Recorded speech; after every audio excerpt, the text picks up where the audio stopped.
Welcome back.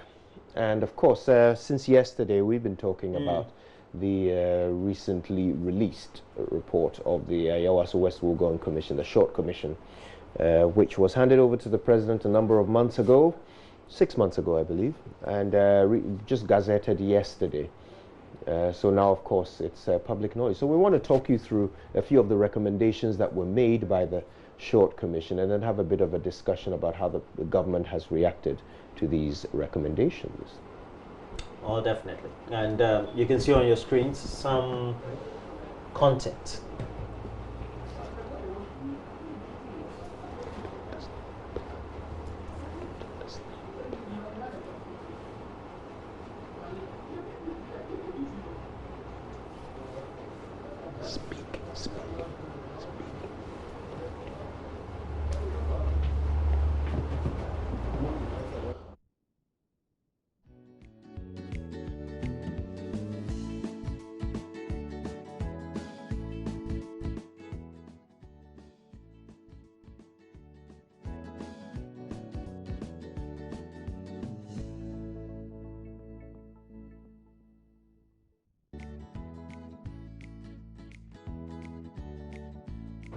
Well, so as always, we'll go through what the content first of the report is, and subsequently we'll go through the white paper. And quickly, we'll have on your screens the content of the report as issued by the panel itself, the commission itself, and then all of us will apprise of some of the relevant sections that so far we haven't been privy to, because we've had the initial leaks over the period.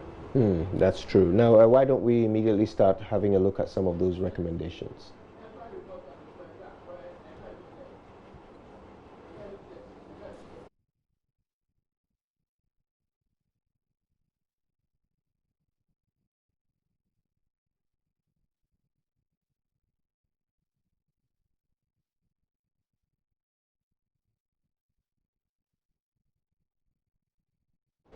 Okay. We'll start that one again. So there was a recommendation about a structural recommendation, 8.1.1, and it said the Commission recommends that the President should review and restructure the Ministry, National Security, with a view to ensuring clarity of responsibilities and roles, as well as lines of reporting.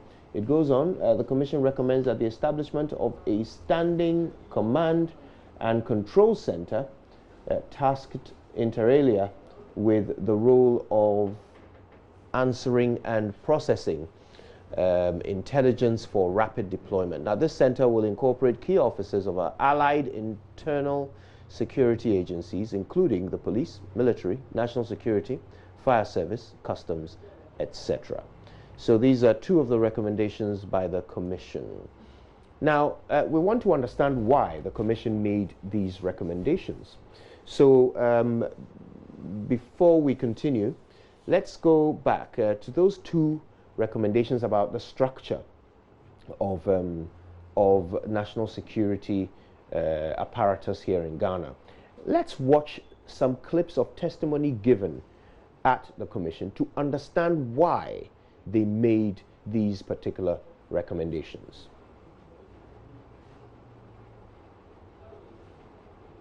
You said you were left out of the election duty. Did you ask why? Yes, my lord. I did indicate in my earlier submission that I asked Mr. Akwesi, the Chief Subtenant, Mr. Akwesi Fori, the one in charge, Accra Regional Operations, as to why my name is not part of the task force group. And he told me I shouldn't worry. He said, I shouldn't worry. You shouldn't worry. Yes. You are the district commander of a place where an election is going to take place.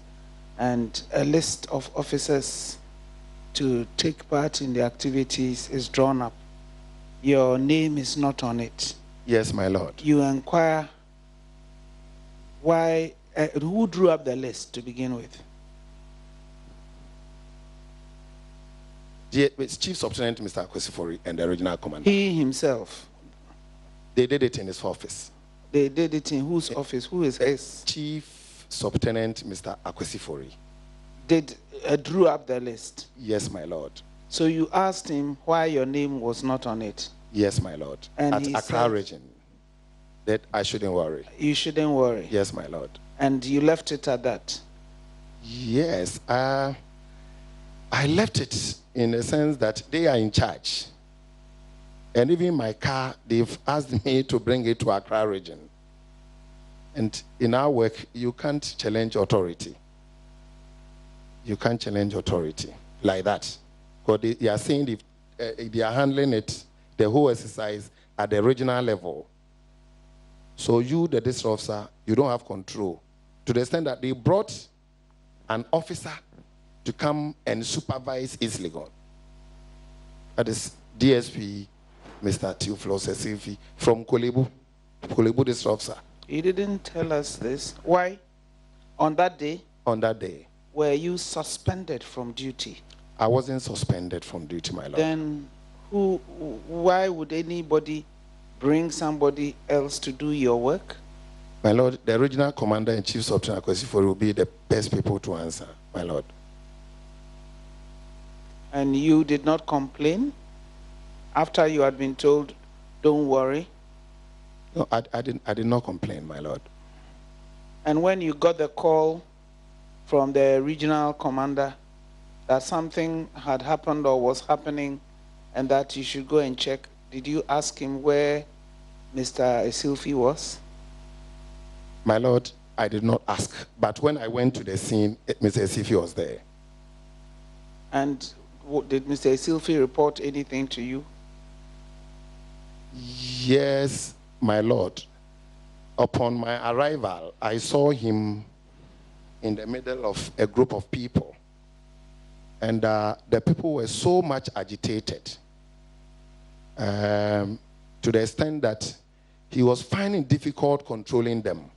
So I went closer to him, greeted him as a colleague. And then when I asked him about what has actually happened, he narrated the same thing the regional commander told me. At your station? No, at the scene. Oh, you went to the scene? I went to the scene. That was where I met the DSP that was brought there to take charge. So you went to the scene because you got the call? Yes, my lord. And when you went, somebody had been brought. Is he the same rank as you? Yes, my lord. Which of you is senior? I'm the senior, my lord. And a subordinate officer? Yes, my lord. Was brought to replace you on the job? On the job. And what steps did you take beyond complaining to the people who had done that? Did you take it up with higher authority? My lord, I did not do that. Is this normal that when you are the assigned officer at a station, some other officer can shove you off the job, let me put it that way bluntly, and bring somebody else, and you ask questions and you are told, don't worry, and you stop worrying? My lord, I want to go back a bit to 2016 election. I was the district officer for Mamprobi. And a day before the election,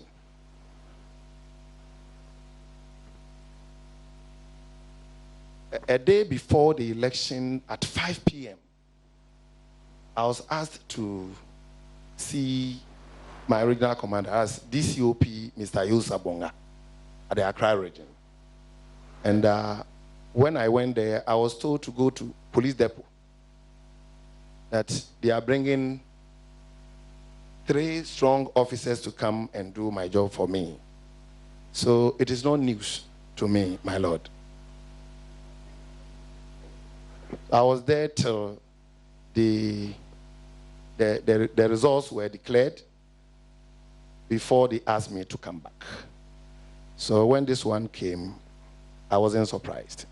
Was it the same regional commander? No, different command, the regional commander, my lord. Why would two successive regional commanders not have faith in you that you can do your job? My lord, this one I cannot best tell. This very one, none of the officers within the division was among the team. So I wasn't see that it's relative to me alone. So this one and the 2016 one, there's some semblance, but they are not the same. After the election, did you complain to anybody higher than the people who had shoved you aside and brought other people to do your job? Because it's a vote of no confidence in you. My lord, I wouldn't admit that. This is an operation planned by the region, and prior to that, somebody in authority, I heard it somewhere that they are doing it at the regional level. So we will not come in. We will not come in at all. They will do it from the regional level. So that is why I didn't complain. Okay. But now you have to answer questions. That is the difficulty, my lord.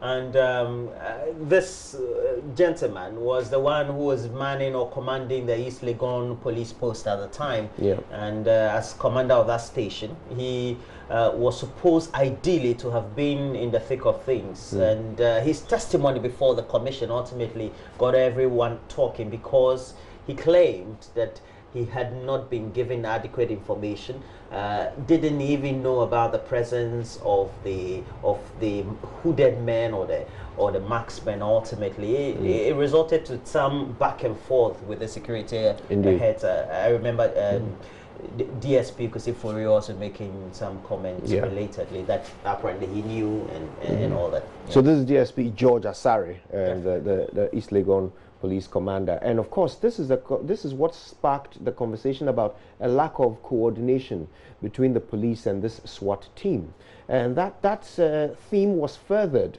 when the IGP, former IGP, appeared before the commission. You told the press that you did not know those people. Yes, my lord. Some people have interpreted the meaning of your statement to us, but since you're here, what did you mean when you said you did not know those people? My lord, the pressmen just caught up with me after I've gotten up from my vehicle, and they narrated the incident, and they asked me whether I knew those who came there to take that action. Then I told them I don't know them. I've just dropped out from my car. I didn't see what happened, so I cannot, as I stand there, tell them those who came to do that operation. What you meant was that you could not identify those, and not that I didn't see them. Okay, and not that you had no idea who that kind of group would be. They didn't ask whether I had idea, but my lord, I did not even have an idea that those kind of people would be coming there at that time. So that's what you meant? Yes, that's what I meant. And not that you were suddenly asked something and you didn't know the identity of who was involved. They wanted to know the identity, which I didn't know. And they wanted to know the group, which also I didn't know. So in both ways, I didn't know. So it is not exactly accurate if somebody says it was because of the way you were asked that you gave that answer. No, I gave the answer based on the question they asked, whether I knew the people who came there to do that. And I said, no, I don't know them. Yes, you have explained. Yes, yes, my lord. I'm satisfied that yes, my lord. It was not only because you had just got out of your car, but you genuinely did not know who they were. Yes, my lord. And you said so to yes, the press. My lord. Do you know of the SWAT team, the police SWAT team based at National Security? My Lord, I know that there is an attachment of policemen at the national security. Beyond the attachment, you don't know anything else? No, my Lord. You don't know they are the ones called the SWAT team? My Lord, for now, I know that they are the ones they are referring to as SWAT team. No, I'm not asking for now. I'm asking, is it something that you know as DG operations? My Lord, what I know is that we attach policemen to certain units, including the national security, and they use them for their operations. Have you ever had occasion to call upon the SWAT team to assist mainline police operations? No, my Lord. No, my Lord. When you attach these people to the various units, who controls them? My Lord, once we attach you to a unit, operationally, you are under that unit. You are controlled by that unit. So if they used firearms, who would find out whether the use was proper or improper? My Lord, the unit head of that, if it is those attached to the BNI, those attached to Yoko, those attached to the national security, if they go and misconduct themselves, you have to be dealt with by their unit. Is there some requirement that the unit head would then report to headquarters since they are still under police command? Yes, my Lord. Administratively, they have to report that conduct to the police headquarters. To your knowledge, has this ever happened? Yes, my Lord. So we should find a report somewhere of this unit head making a report on what happened at Ayawaso? Yes, my Lord, it should be. Okay. What about disciplinary action? Who is in charge of disciplinary action of these people who are attached to other units? My Lord, when they are police officers, administratively, they come under the police service regulations. And if they misbehave themselves, their unit heads will write to the police headquarters and they will be dealt with administratively by the police headquarters. So there's no gap in terms of control? You have to separate operational and the administrative. Operationally, they come under the unit for which they have been attached, but administratively, in terms of their promotion, disciplinary actions, that is under the police because they are policemen.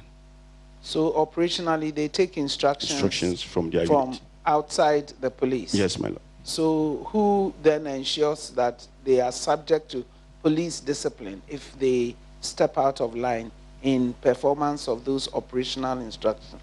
And also, those units are supposed to know the police rules and regulations. They are not ordinary units. The BNI, the Yoko, the national security, they are all security institutions, and most often all our standard operation procedures are almost the same. So once they fall out, they will be reported. Is this part of your experience, or you are just assuming? It's part of my experience, my Lord. Now, these people who are in the attached to these units, how do they get there? My Lord, they are transferred from the police headquarters to those places. Most often, it's a request made by those units for the attachments. And subsequently, the IGP gave his testimony, but that was DCOP George Alex Mensah, the Director General in charge of police operations at the time. And in the meantime, you also get to find out in the recommendations, especially on the structural workings of the security architecture. It said the commission is recommended that the president then should review the restructuring of the national security apparatus, because it looks like command and control with the men that had been seconded from the police service to that outfit were not in the control of the police service. And that was problematic according to them. This is a recommendation that the government rejected, is it not? Definitely. Can we have a look at the white paper and what the government said about that?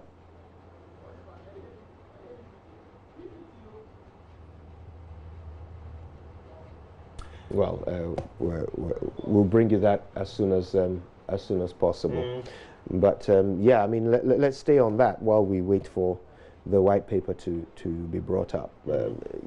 So the testimony given before the commission made it quite clear that one hand did not know what the other was doing. Now this is, I think this is the white paper. No, this is the report itself. This is the report, which we've summarized here into these points. So this is the recommendation we're discussing, that the intelligence which formed the basis for the deployment of the armed men from national security was at best of unreliable quality. That's a different point. Let's take that off the screen. We're not talking about that at the moment. Let's remove that, please. So let's stick with this issue of the chains of command. The reason why the commission came to these conclusions is because of the testimony given before it, and the testimonies came from several people. Colonel Odro, who talked about his management of the national security team, the IGP, who discussed the chain of command of the police and the fact that those who have been seconded suddenly don't fall under that chain. Colonel Odro's testimony also talked about how they all met at the same place in the morning for deployment, but did not brief each other on what they had in the store for the day, you know. And then beyond that, we also see what happened on the grounds when this DCOP George Alex Mensah, has just given testimony that he was asked by the media, do you know these armed men? And he said, we don't know them. He said, I don't know them. This is the commander of operations saying, I don't know these people. So all of that confusion is what led to the recommendation from the commission that, in fact, you need to readjust the structure and the chains of command of the police and SWAT so that this doesn't happen again. But the government has rejected this, and I wanted us to have a look. In the white paper. Yes, I wanted us to have a look at their reason for rejecting it before we discuss it, because otherwise we're speculating and would literally have to end the conversation on this issue right here and move on to something else that we can actually discuss, because we have and can show the response of government.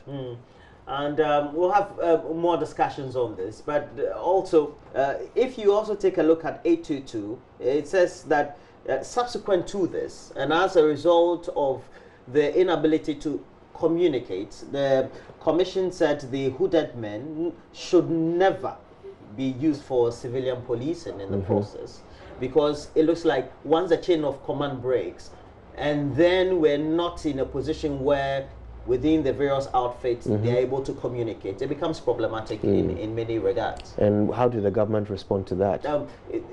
Again, rejected, because already it had rejected that those men were not party apparatchiks, as had been indicated in the report of the commission, because they had been mainstream into the national security apparatus or architecture. So that's the thing, that's the interesting thing. So government rejects the claim that these men, who, from their own testimony, were members of, supporters of the party, who then became national security operatives, are not, so that the government wants to still use them to police civilians. Yes, definitely. And so you get to find out in 822, said the commission recommends that no masked or hooded men should be used for civilian policing, especially in electoral policing or the execution of intelligence contingents on or connected with any ongoing elections. So in fact, the commission is not even saying that they are former party apparatchiks, so don't use them. They are saying don't use masked men. Government rejected that. So government wants to continue using masked men to police civilians. It's in my opinion, doing that interpretation of what is in the white paper being what's the position of government, I'm thinking the government is saying its own rejection of what the recommendations are from the commission would mean that subsequently those individuals and personnel mainstreaming into national security would then be considered to be party apparatchiks. So I don't see the link. So the commission is saying don't use masked men. Yes, definitely. Doesn't matter which party they come from. Yeah, it doesn't matter who they are. Just don't use masked men to police civilians, because there was an explanation of how that intimidating, appearance was part of the problem that escalated the violence. So they are saying don't use masked men. Government says no, we will.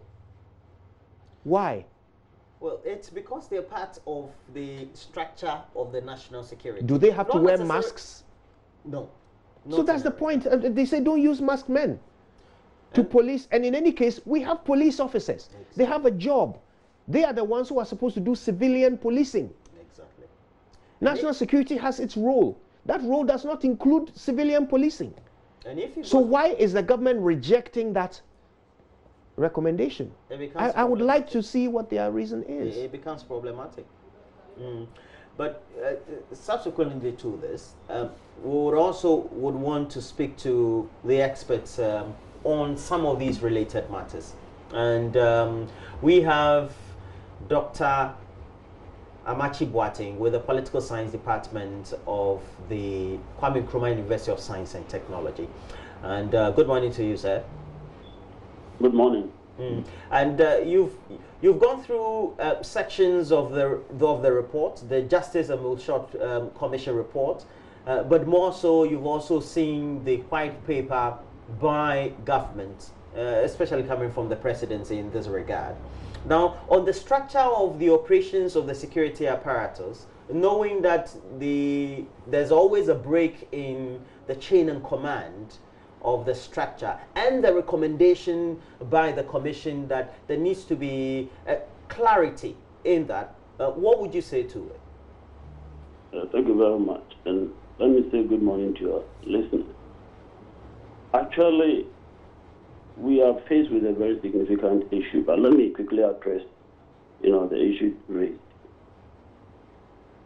If we are looking at this issue from the angle of making Ghana work, irrespective of who is in political office, then you wouldn't have any difficulty with the recommendation by the commission. And especially if one is to look at it from a perspective of, if you like, structuring our security apparatus in such a way as to make them operate, function in a democracy. A security that is also democratic and appreciates the fundamental rights of the citizens. Then you wouldn't have any difficulty with what is happening. But then politics in Ghana, the way it is, is playing itself out in the responses, that have come out of government. So ordinarily, it's only fair that these security structures coordinate their activities. A by-election occurring in a particular constituency shouldn't be a difficulty at all. But then we all saw what we saw, and evidence that used at the commission in a glaring manner indicated that there was a breakdown, in communication, among the various security apparatuses that came there. So it's only fair for the commission to come to the conclusion they came to. Now, if per what the recommendation of the commission is, and government's subsequent rejection of the main recommendation that will start with the structure in itself about bringing clarity between the role of the security minister, the national security minister at the presidency, and also recommending that that role also needs to be clarified with the role of the national security minister in itself. That brings an issue of perhaps non-clarity in what roles they are supposed to play in the first place, and there could be, as the commission found out, some overlapping of roles in the process. No, definitely. At the very beginning, when some of these substructures were added to the existing ones, people raised concern And some people even made comments to the effect that it constitutes, if you like, job for the boys. And definitely the duties that they do definitely will overlap. And some of them you want to suggest are definitely not needed. Ghana hasn't had major challenges with security. And even if Ghana were to have, I think clarity will be the issue. Clarity will be the issue. Existing structures in place, if they are made to work, if they are depoliticized, I think they are more than ready to serve Ghana's best interest. All right. Well, thank you for that. And let's see if we can also connect with Adam Bona, who is a security analyst, no stranger to the show. He joins us via Skype right now. Mr. Bona, thank you very much for your time with us this morning. Hello, do we have Mr. Adam Bona? So I can hear you. There we are. Okay, so this particular recommendation that we are discussing, and I would like to read it again, the one about the masked men. If we can bring it up, I want to read it word for word, Mr. Bona, and get your reaction. Do we have it? There we are. The Commission recommends that no masked or hooded men should be used for civilian policing, especially in electoral policing or the execution of intelligence contingent on or connected with any ongoing elections in Ghana. This is a recommendation of the Commission following the testimony that they heard. The government has rejected this recommendation. What's your take on this, Mr. Bona? Well, good morning, and thank you for having me. For me, I just think that what government has done is literally rejecting and actually casting doubts in the ability of the commission itself, and telling the commissioners that they were given, some arithmetic questions, and they ended up writing essay, and therefore they deviated. And so I am not surprised with the posture of government when it comes to the eventual white paper that I have cited. And I find that very unfortunate because then if government rejects, what do you call it, the officers, I would refer to these people as people who probably are not suitable to perform what they are performing, wearing balaclavas here and there, hooded men, and government says it rejects it. Well, who am I? Apart from, sharing pieces of advice here and there. I find most of these things very unfortunate on the part of government. So what is your advice? Well, my advice is that as citizens, we ought to just be careful and probably know that if it's ever happened to us, if men and women are wearing, are hooded, we should just run. Don't stay there and think that the state is going to protect you. That's literally what my advice to the citizens. As for advice to government, what I can tell government is that we elect our governments, or we put them there to protect us first. And so if under such circumstances we are told that this whole issue or this whole part, this part of the report is rejected, what can I say? I don't know. It's just incomprehensible. That's all I can say. Now, this committee's work was in essence in the area of security. That's all it was about. Ayawaso West Wuogon was a security matter. The government in their white paper say that the committee did not fulfill their most important term of reference. And they state that term of reference there to determine the events that led to the unrest at Ayawaso West Wuogon and make recommendations thereof. Government says they didn't do that. They failed. What's your take? Yeah, just in my intro, I said it. Government said we gave you arithmetic questions and you answered. You did some. You went and wrote some essay. You did essay writing. Can you see what is making government say this? Is it clear to you why government has that position? It's not very clear to me because all of us, in fact, government wasn't there at Ayawaso West Wuogon.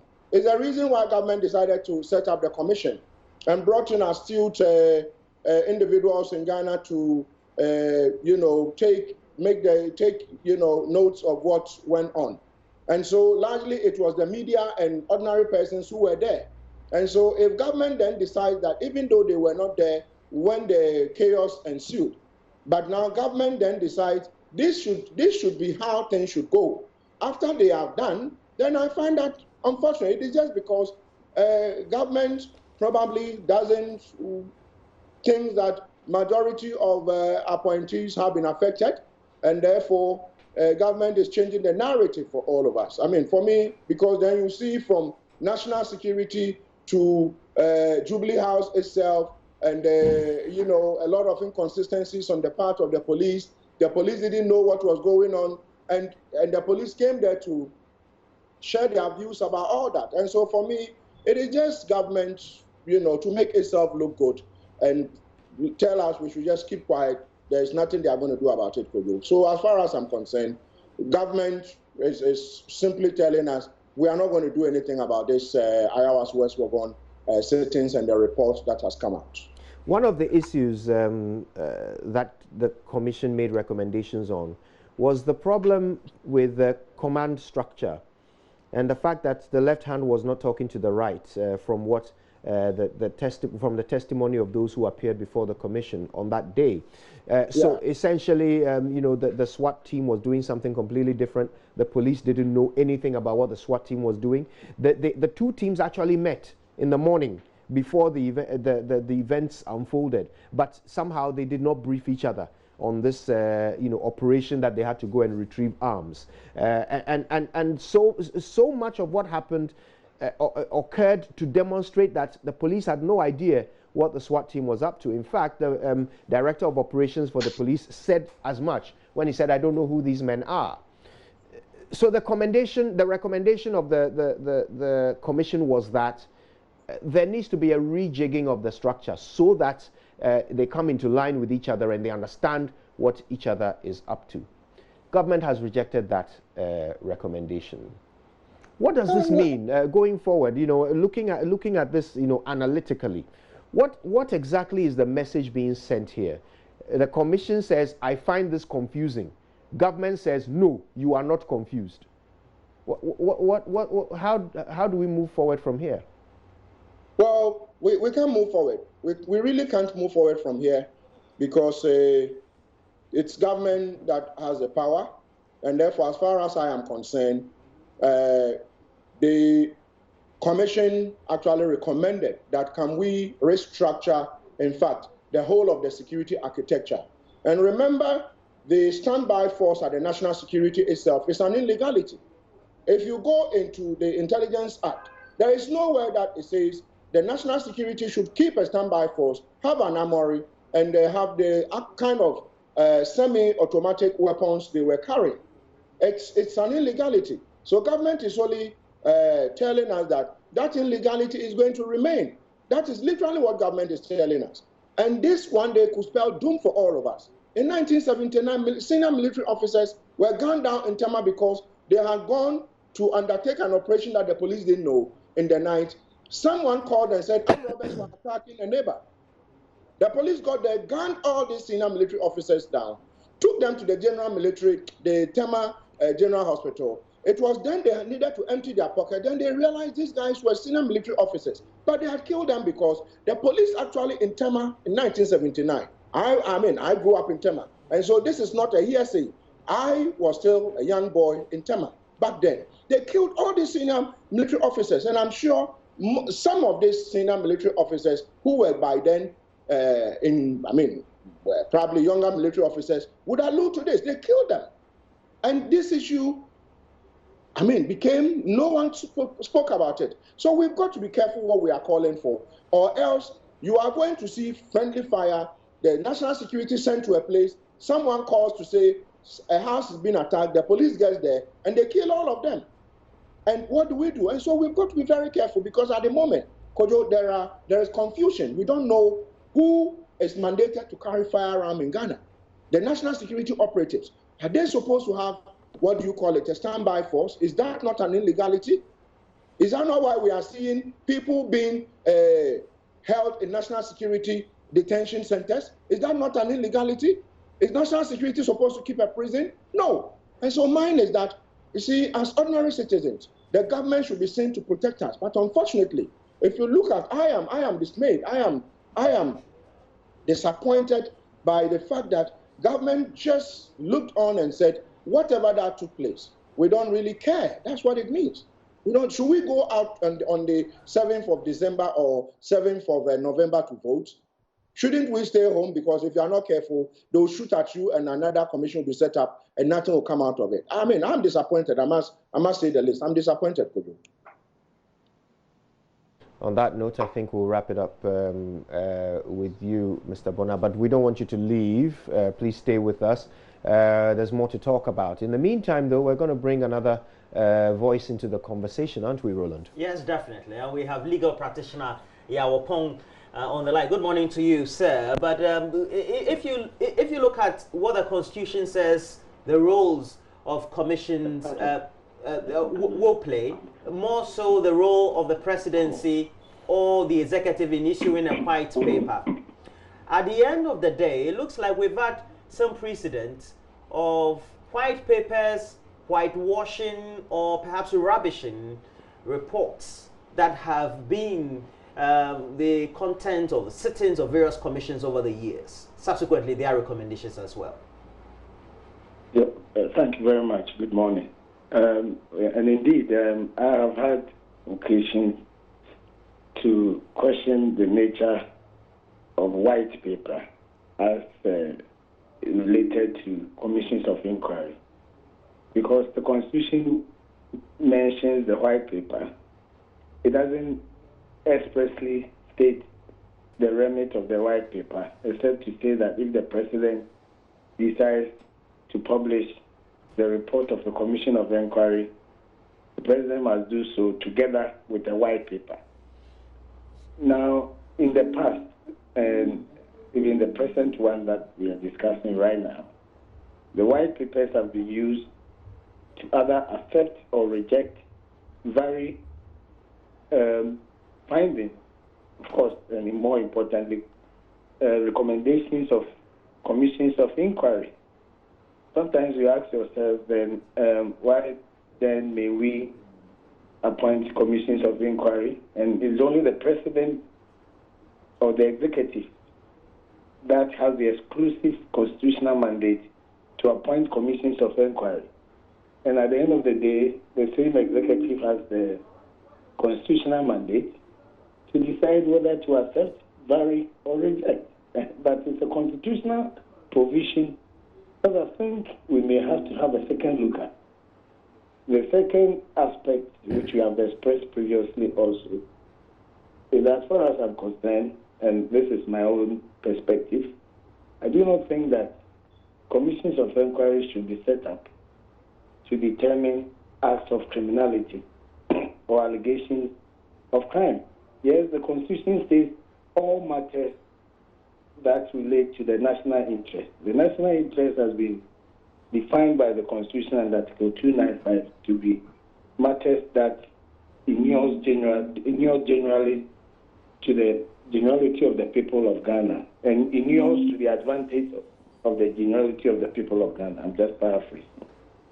But in doing so, you may have to also look at other statutes, other laws, and interpret it in a way that you do not, in a way, violate other parts of the Constitution.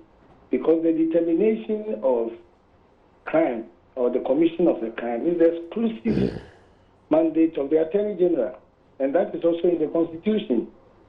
And so I do not so believe that other bodies, including the Commission of Inquiry, even has the capacity to first of all make findings about commissions of crime and or alleged commission of crime, and even make recommendations for prosecution. And of course, the authority that immediately comes to mind is Mr. Rekubrobe, Dr. Rekubrobe and the Koju PK, which I think is still part of the laws of Ghana, having been determined by a court of competent jurisdiction. That's one other case that sought to address it. that because it wasn't really on the point of commissions of inquiry in relation to determinations such as this, I still don't believe that that has overruled the decision in the Rekumbobe case. So that's my initial comment on it. Now, we all know what happened in that Ghana 50 case, subsequently the Commission of Inquiry. Then does it mean that on the matters of the right of individuals, in which we have this report of the Commission on the headline of individual liabilities, in which it's been established that there were key individuals. You take an individual like Ernest Akumia, who is called Double, has an alias, and then also the gentleman who slapped a member of parliament. Now, for the former, it had been recommended that he be prosecuted. According to the white paper, the presidency is saying that they are forwarding that to the Criminal Investigations Department of the Police Service subsequently to investigate, and if they find anything, then they will prosecute. But the latter, they reject outright. Somebody who visibly is seen, whether slapping or just tapping on the cheek, a member of parliament on live TV. Now, let me first of all express my sympathy for all those persons who suffered some form of abuse, whether verbal or physical. And I think that they are not bereft of remedies, especially in a civil court. So this is, and there are laws to the effect that even a Commission of Inquiry's report may be the foundation for civil remedy in court. In fact, the Attorney General is mandated under relevant laws to even commence civil proceedings in relation to findings that are made. It's the criminal proceedings that we are still battling with, and which I think the current law is against it. So they are not bereft of remedies in the court of law if they seek the appropriate legal advice. Of course, that can also be contested anyway. So, in the first place, as I said, in reference to the latter, that's the Honorable Sam George's issue. I think that's what you are referring to. In the first place, the Attorney General still has the power to determine whether or not the conduct of some persons or particular persons in relation to the Honorable Member of Parliament, as we are discussing now, constitutes a foundation for criminal proceedings. So the windows are not closed at all. The Attorney General is still mandated to investigate or cause appropriate state agencies to investigate, exclusive of whatever findings or recommendations of the Commission of Inquiry. That law doesn't take away the power of Attorney General to still cause investigations to be determine the culpability or possible foundation for criminal proceedings to be commenced in court. And I think that can be looked at irrespective of whether or not the facts or the findings or the Commission's recommendations can be the foundation for such further investigation or criminal proceedings in court. So I think that assurance is still available to them. Right. But on the whole, I have, that's under repetitive, I think we still have to look at this whole issue of white paper again. Yeah. But also bearing in mind that what the commission does is a recommendation. And generally recommendations are not binding. Mr. So why would we not then rather make the commission amend the constitution, for example, make the commission's findings as findings which are binding on the government or on the people who are to implement them. I mean, recommendations are recommendations that can be rejected, or that is generally rejected or varied by the people to whom the recommendations are made. Lawyer Pong, this is Kojo. I have a question. Hi, good morning. I have a question about the individual seen in the video slapping Sam George, the one that the white paper rejects the recommendation to prosecute. The reason given in the white paper for rejecting that recommendation is that the individual testified that he was provoked by an insult that the member of parliament allegedly stated to him, and as a result he slapped the member of parliament. I want to ask, is that in law, is that a justification for physical assault? If somebody insults you in law, is that a defense when you are charged or prosecuted for physically assaulting them? But let me first state that defense usually comes up when the case has commenced, and then you have to give your defense, because I am one of those who hold the view that an accused person has no duty to defend himself or to establish his innocence until a prima facie case has been made against him. And so it is after that which then he will be called upon to give his own defense or rely on some defense in law. That may be a defense, but the case has to commence first of all in the first place.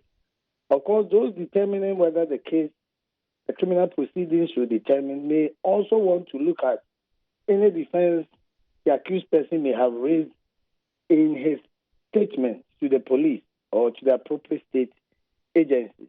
So I do not think that that is a ground for not commencing criminal proceedings. It can only, and commencing criminal proceedings, I mean starting with investigations in the first place. And if after the investigation, it turns out that the accused person has a formidable defense, for example, in the nature of self-defense or, provocation and its consequent result, then the persons who are to commence the case may determine that no useful purpose may be served, or once it has started, Attorney General can file nolle prosequi. I appreciate your point that the question should not even come up until the case has begun. But I'm seeking some education here. I'm trying to understand whether in law a person can be acquitted of physical assault if he can prove that that assault was provoked by an insult. Well, the point that is based on criminal law and even tort. The point is that it depends on the nature of the language, because some languages can immediately cause a person to even lose a sense of defense or his appreciation of the nature. It doesn't have to be weapon. If there have been some matters relating to taboos, and these things happen in the world that we live in, and somebody meets you in what they call in a very menacing manner, without even holding a weapon, expresses that against you in a way to convey to you that he's not just joking. Immediately, there's a possibility of you losing your reflexes. Not in reference to this matter anyway, I'm just speaking generally. Yeah. Okay, so it will depend on the nature of the words, which may cause somebody to even then issue or assault you physically. And also human beings have our own way of reacting to matter. Right. Some may not really react even when he's being attacked with weapon. But when it comes to certain words or language, because of the root of the language and the harm it will cause him even internally, he may react in a way that even if it was a weapon was being brandished, right, or imminent danger to his person, he may not react in that same way. So I think we'll have to look at it on case-by-case basis. But provocation is a defense. Very well, very well. So I think that's the education I was after. Now, what the white paper is saying is that because that defense is available to the person who the prosecution is recommended against, because that defense is available to him, they have rejected the recommendation of even prosecuting him to begin with. But you are saying, in spite of the white paper's rejection of that recommendation, the Attorney General could still decide to bring a case against this individual?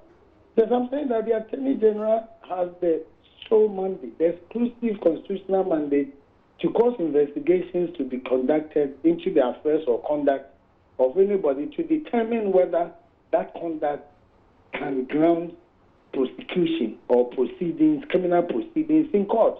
But the Attorney General is a member of the executive, so is it reasonable for us to expect that she would take such an action? The Constitution didn't give that mandate to the executive. The Constitution gave that mandate to the Attorney General. The Attorney General, well, to some extent, wears two caps, if I may call it that way. Political cap, of course, the Constitution even says that the President may instruct the Attorney General to do some other things, because the Attorney General is lawyer for the executive. But I'm saying that when it comes to the determination of whether or not the conduct or omission or affairs or any act of a person constitute a ground for criminal proceeding, including investigation, that is the exclusive remit of the Attorney General as far as I can understand the law. And therefore, whether even together the Attorney General may have taken this decision with the executive, the Attorney General can at the same time make a determination for further or for fresh investigations to be conducted and take a firm decision on it. The Attorney General is a lawyer, and lawyers, as you know, there are consequences to decisions that we make. Apart from the Attorney General being a political appointee, the Attorney General is a lawyer. The first lawyer in Ghana, it doesn't matter the Attorney General's age at the bar. The Attorney General is the #1 lawyer. And so a more onerous, if you like, responsibility lies on the Attorney General to take decisions that are informed by law. Okay. And so even if as some see it, the white paper is a political decision, and that is debatable, it is still the duty of the Attorney General to still take these allegations, cause it to be investigated, and make a legally informed decision on whether or not criminal proceedings should commence. So the windows are not closed. Yes, and for the Commission's report in 836, it says they recommend the reprimand of the minister, and they mention his name, Brian Champong, for culpability, and also authorizing the operation in a built-up area, and they say for ultimate responsibility. Now, this reprimand, who would take that action? The president? And if it is the president who appointed that minister, does it mean that that action that was committed in the name of the president then has been committed by the president? There have been examples where the executive, and even under this government, appointees have been removed. Appointees who act in the name of the president, who act in the name of the executive, have been removed because the president thinks that, or the executive, and not just the current president. But in the white paper, it's been rejected as well. Yeah, so my point, may I state the point? That's the first point. The removal of ministers have been clearly expressed, or the grounds and the mode of removal have been expressed, expressly provided in the Constitution. The president may remove a minister, so also Parliament. So if even for the sake of argument, people may argue that because the president has rejected it in the white paper, then that's it. I mean, Parliament still has the function to censor ministers, and that can lead to the removal of the minister if the processes are commenced and proper grounds have been laid for such proceedings to take place in Parliament also. So we have always provided checks and balances, as is popularly called, in the Constitution when matters like this come up. All right. Well, thank you very much. And that's legal practitioner Yao Pong and helping us with those discussions. But we have to conclude with Adam Bona, the security expert on the line. Kojo. Yeah, Mr. Bona, you've heard what Lawyer Pong has said there. As far as he's aware, the Attorney General could still go ahead with those prosecutions, even if the white paper says that they won't. I'd love to get your take on it, including the recommendation that for Double to be prosecuted, which government says, well, we're going to hand that over to the CID. What does this mean in terms of the power of a commission of this stature? Does that mean that its findings are not elevated to the level of CID investigation? Well, first of all, what respectfully Lawyer Opon said with regards to the Attorney General, but who appointed the Attorney General? I mean, the person who appointed the Attorney General is the same person who signed the white paper for the white to become legal. And so, as far as I'm concerned, that is not possible for the Attorney General to still go ahead against the appointing officer and say, no, you have spoken, but I'm going to prosecute. It's not going to happen in Ghana, not in another 200 years. It's not going to happen. And so that is not possible. And then also, with regards to that particular recommendation that says the Double should be prosecuted, there is something very funny, and I would indulge you and viewers to look there. Somewhere in the white paper, the executive actually spoke about the vigilantism and other offenses law. But when it comes to the prosecution of the Double, the executive actually points to the old law. It points to the old law. And so I would indulge you to look at it, where it points to a portion of the law which the CID should use in prosecuting Double. Is it? In prosecuting Double. I find that very curious. I stand to be corrected anyway, but I find that very curious because I realize the executive has sneaked in that particular caveat or that particular clause so that Double can actually walk free, because there is that probability that he will go to court and he might be convicted, but to a fine and not custodial sentence. I'm stand to be corrected. I actually stand to be corrected. And so I would have wished that the executive would have referred the CID to the new Vigilantism and other offenses act, where there is no option of a fine. And over there, the punishment is stiffer.